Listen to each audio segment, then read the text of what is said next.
Salam sejahtera, saya Subeliza anak berandah dan saya akan membentangkan mengenai tajuk projek akhir saya iaitu legasi pengurusan rumah panjang sebagai warisan kaum Iban di Saratok. Untuk pengenalan, legasi ini dimaksudkan dengan pusaka, harta dan juga peninggalan.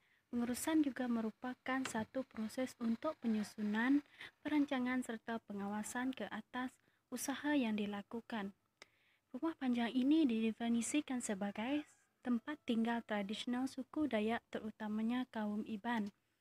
Kaum Iban adalah merupakan satu kelompok bangsa Dayak yang tinggal di Borneo, merupakan kelompok yang paling terbesar berbanding Dayak yang lain. Bagi penyataan masalah penyelidikan, persekitaran alam sekitar di kawasan pendalaman kian terjejas disebabkan aktiviti harian penduduk setempat. Yang kedua adalah perubahan seni reka bentuk dan fungsinya dalam rumah panjang kaum Iban yang semakin menunjukkan keaslian yang semakin pudar. Dan yang ketiga adalah kekurangan pembangunan infrastruktur menyebabkan kawasan luar bandar belum mencapai kemajuan yang sempurna.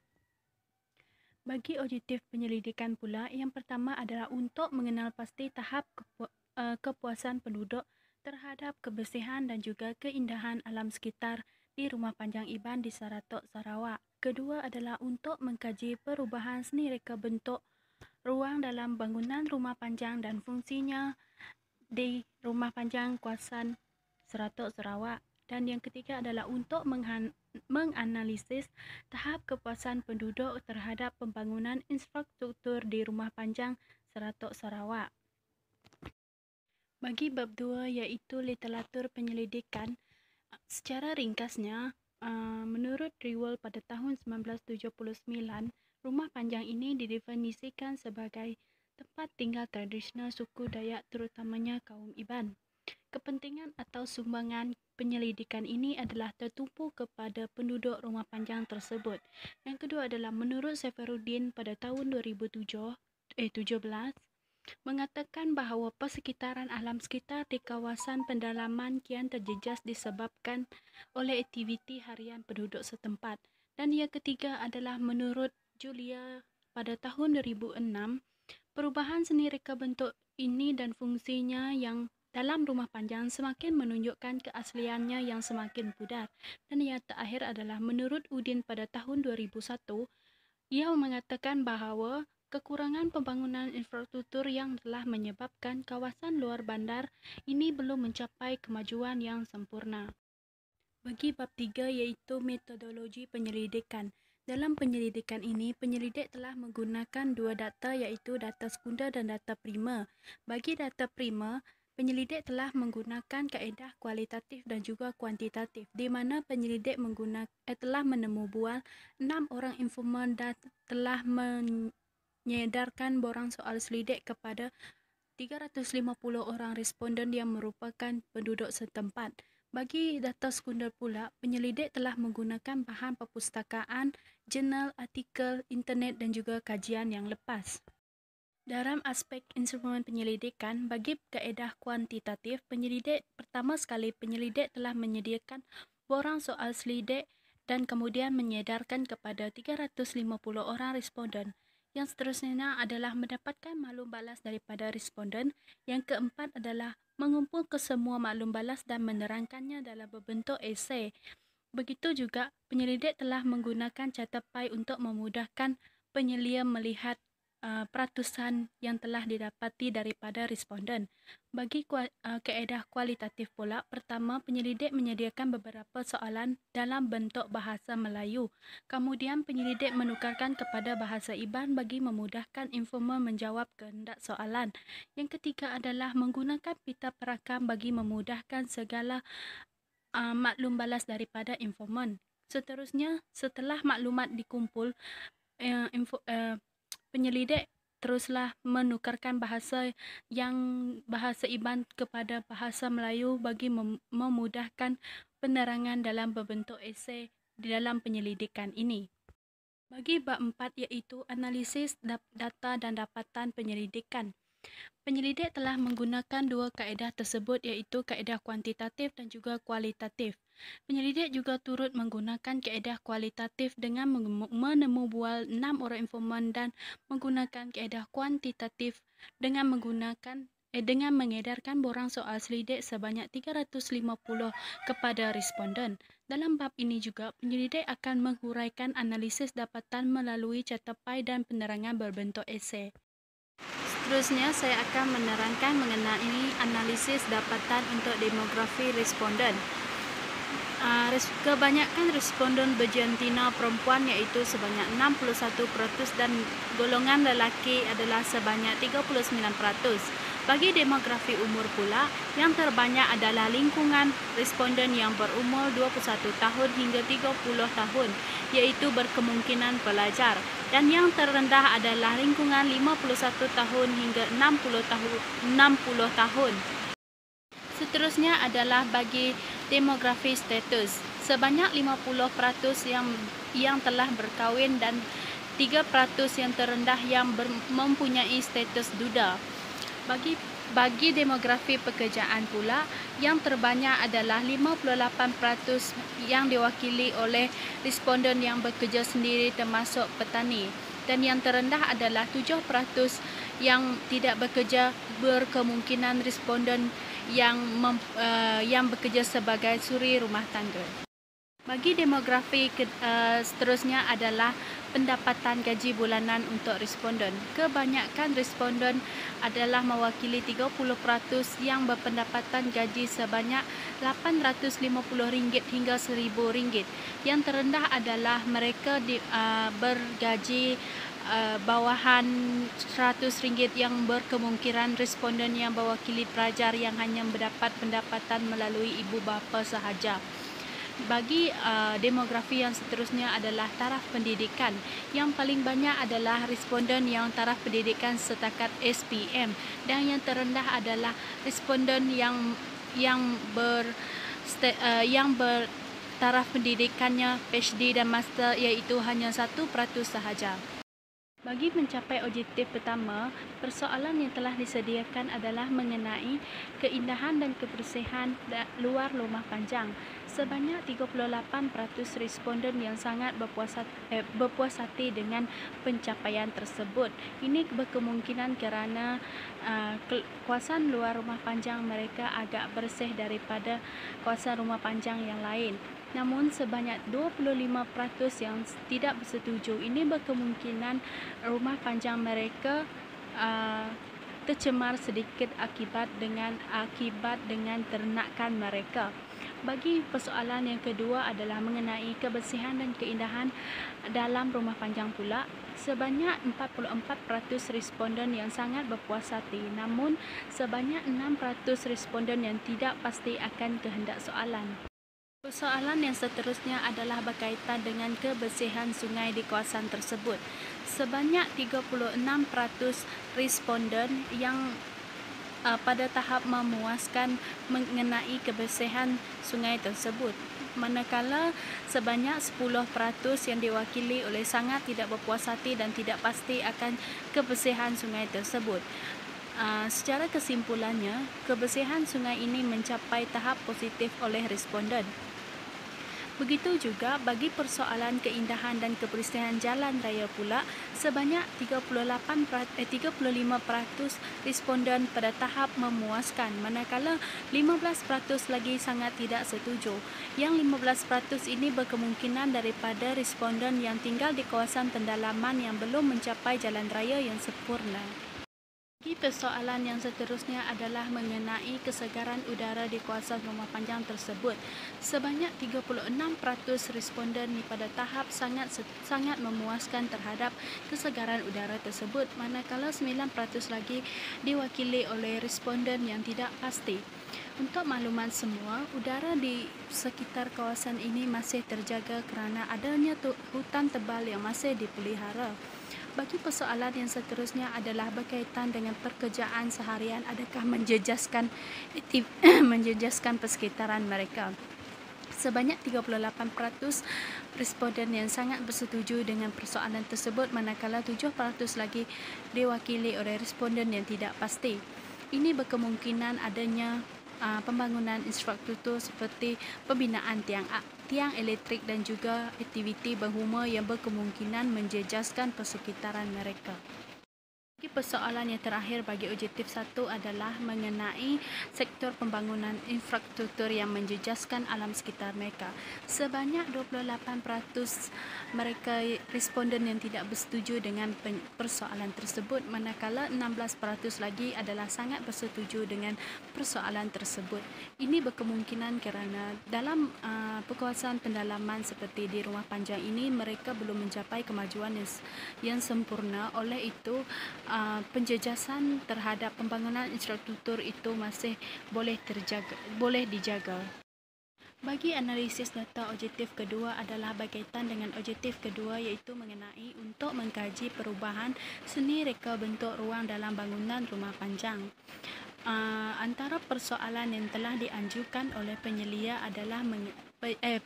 adalah mengenai perubahan seni reka bentuk dalam bangunan rumah panjang, penerimaan kemudahan dan juga bantuan, faktor perubahan seni reka bentuk terhadap bangunan dalam rumah panjang, faktor pemilihan seni reka bentuk moden dan juga tradisional, orang yang berperanan dalam menghasilkan rumah panjang, sumber untuk mendapatkan bahan-bahan pembinaan dalam rumah panjang, dan yang terakhir adalah fungsi ruang dalam setiap bangunan rumah panjang. Bagi persoalan yang pertama adalah mengenai perubahan seni reka bentuk ruang dalam bangunan rumah panjang, majoriti informan mengatakan bahawa seni reka bentuk dalam rumah panjang ini mempunyai banyak perbezaan. Rumah panjang ini masih mengekalkan reka bentuk rumah panjang tradisional, namun masih mengekalkan ruang seperti ruai, tempuan, tanjuk sadau, ruang tamu dan juga ruang dapur. Dari segi pengalaman adat istiadat pula, mereka masih dikekalkan. Cara pembinaan juga kini masih lebih mudah daripada dahulu. Kebanyakan rumah panjang kaum Iban dahulu dibina di kawasan perhutanan, namun kini dibina di kawasan berdekatan dengan pekan dan juga berdekatan dengan jalan raya.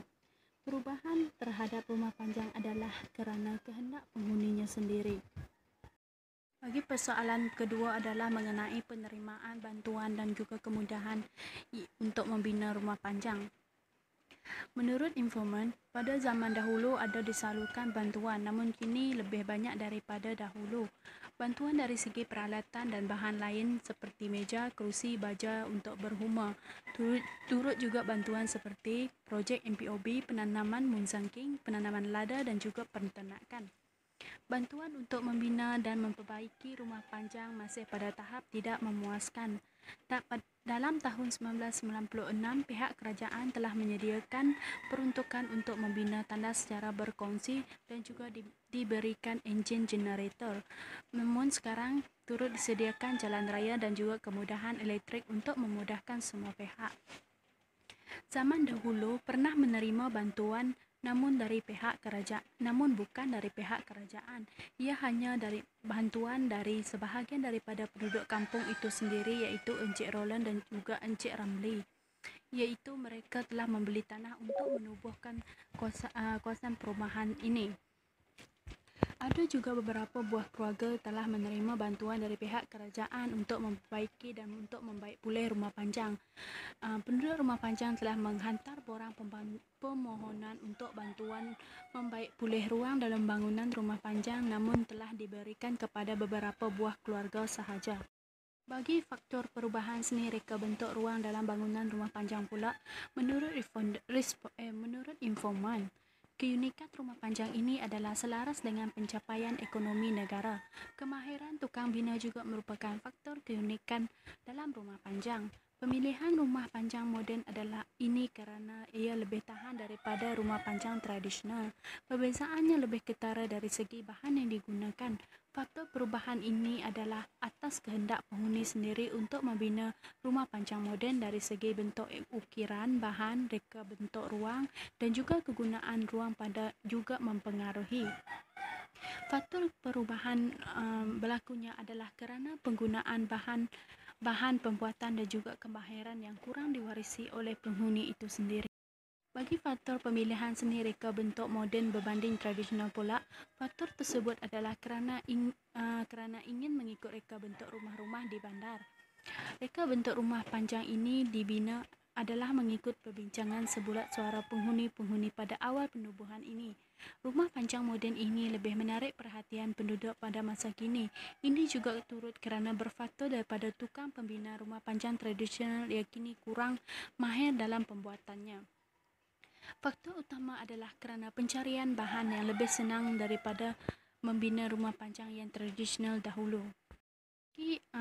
Persoalan yang berkaitan dengan orang yang berperanan dalam menghasilkan rumah panjang yang unik. Informan mengatakan bahawa ini berfaktor daripada idea yang tercetus oleh penghuni dan juga melalui pengkreatifan mereka dalam membinanya. Reka bentuk rumah panjang ini adalah mengikut rancangan asal penduduk rumah panjang itu sendiri, dan penduduk lain yang baru membina dalam rumah panjang mengikut reka bentuk asal. Pertama adalah mengikut kehendak penghuni. Kedua adalah kemahiran yang diwarisi oleh pembina rumah panjang itu sendiri.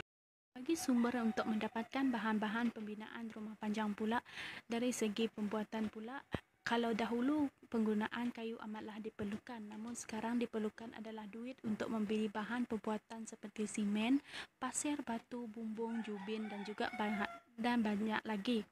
Faktor kekurangan kayu juga berpunca menyebabkan rumah panjang moden terbina. Faktor keuangan zaman dahulu juga membolehkan penghuni menggunakan bahan hutan untuk membina rumah panjang tradisional. Penggunaan bahan adalah menggunakan bahan-bahan yang moden yang harus dibeli mengikut kemampuan penghuni itu sendiri. Fungsi dalam setiap bangunan rumah panjang pula, majoriti informan sependapat bahawa ruang adalah sebagai tempat berkumpul, terutamanya musim perayaan. Ruang bilik tamu pula sebagai tempat rehat dan melakukan aktiviti seharian seperti nganyam. Sadau pula sebagai stor ataupun tempat tidur dan menyimpan padi. Ruang tengah adalah dijadikan sebagai tempat menyediai pakaian ataupun digunakan sebagai stor.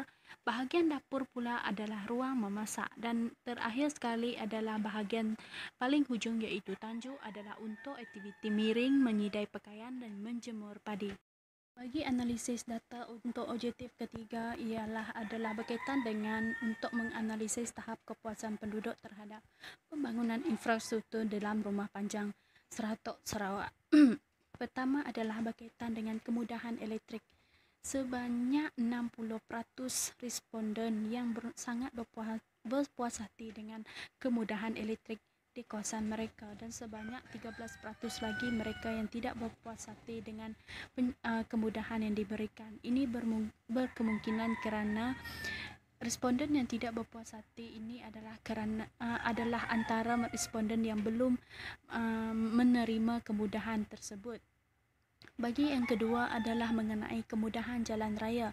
Sebanyak 34% responden yang berpuas hati dengan kemudahan tersebut, manakala 5% lagi adalah tidak pasti dengan kemudahan jalan raya yang disediakan. Seterusnya adalah berkaitan dengan kemudahan seperti bekalan air.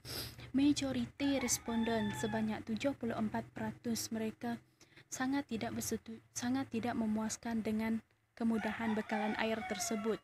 Ini untuk pengetahuan semua, penduduk di kawasan rumah panjang ini sepenuhnya belum menerima kemudahan air bersih.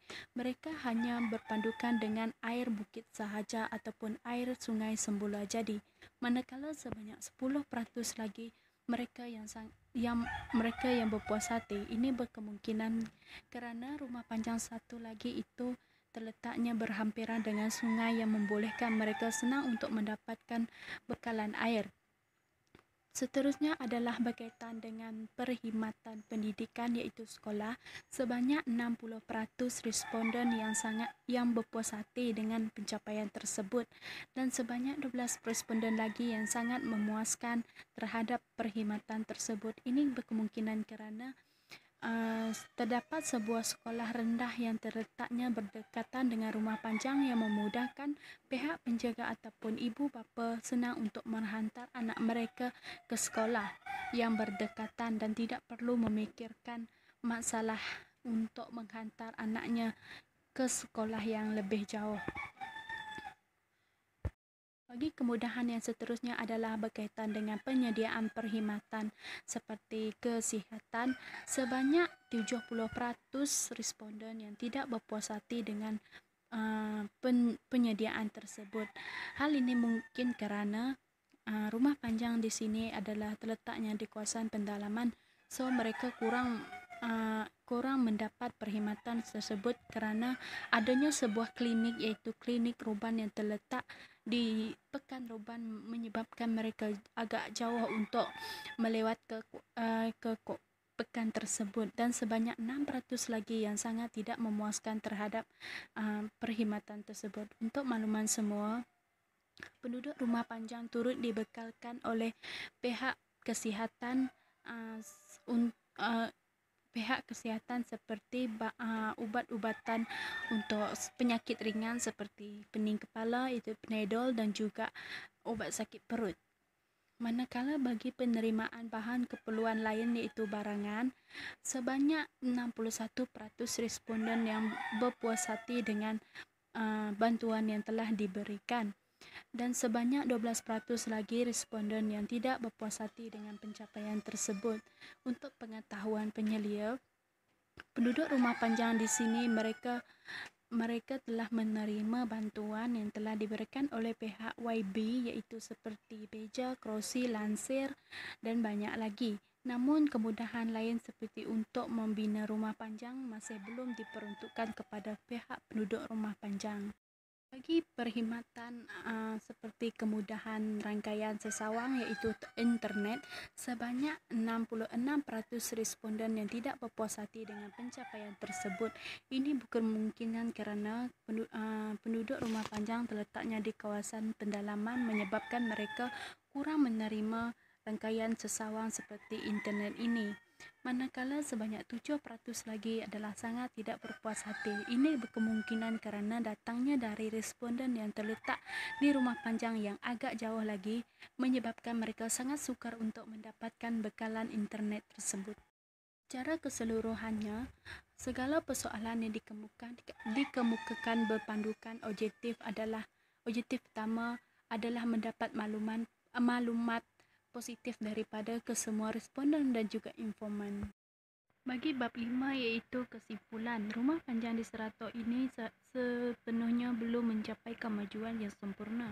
Walaupun rumah panjang mereka terletaknya di kawasan pendalaman, namun seharusnya pihak kerajaan harus memberi sama rata kemudahan kepada penduduk luar bandar seperti yang dirasakan rumah panjang di bandar. Penduduk rumah panjang di kawasan ini amatlah menitik beratkan keindahan dan kebersihan alam sekitar mereka. Mereka berusaha mengindahkan kawasan mereka dengan menanam pokok-pokok bunga dan juga menghiasi luar rumah panjang mereka agar lebih indah dipandang. Begitu juga dari aspek keunikan seni bina rumah panjang ini tidak membina rumah panjang mereka sama bentuk dengan setiap pintu, kerana pembinaan ini hanyalah berpandukan pendapat setiap penduduk rumah panjang tersebut. Dari aspek cadangan pula, penyelidik telah mencadangkan agar pengkaji akan datang dapat menyempurnakan lagi penyelidikan ini. Penyelidik telah memberi cadangan untuk memperbaiki dan juga meneruskan penyelidikan ini seperti untuk dijadikan tajuk penjayaan akan datang. Kedua adalah cadangan untuk pihak kerajaan. Penyelidik amat berharap agar pihak berkenaan dapat tidak memulaukan penduduk rumah panjang yang terletaknya di kawasan pendalaman. Cadangan yang terakhir adalah dikemukakan kepada pihak penduduk rumah panjang. Penyelidik bercadang agar mereka terus memajukan rumah panjang mereka walaupun terletaknya di kawasan pendalaman. Hal ini kerana kawasan pendalaman ini mampu memelihara legasi mereka bagi mengelakkan adat istiadat mereka ditelan oleh kemajuan ataupun pemodenan negara. Sekian, terima kasih. Sekian sahaja daripada saya. Akhir ini saya sertakan dengan lampiran dan juga videografi yang telah saya sediakan. Terima kasih.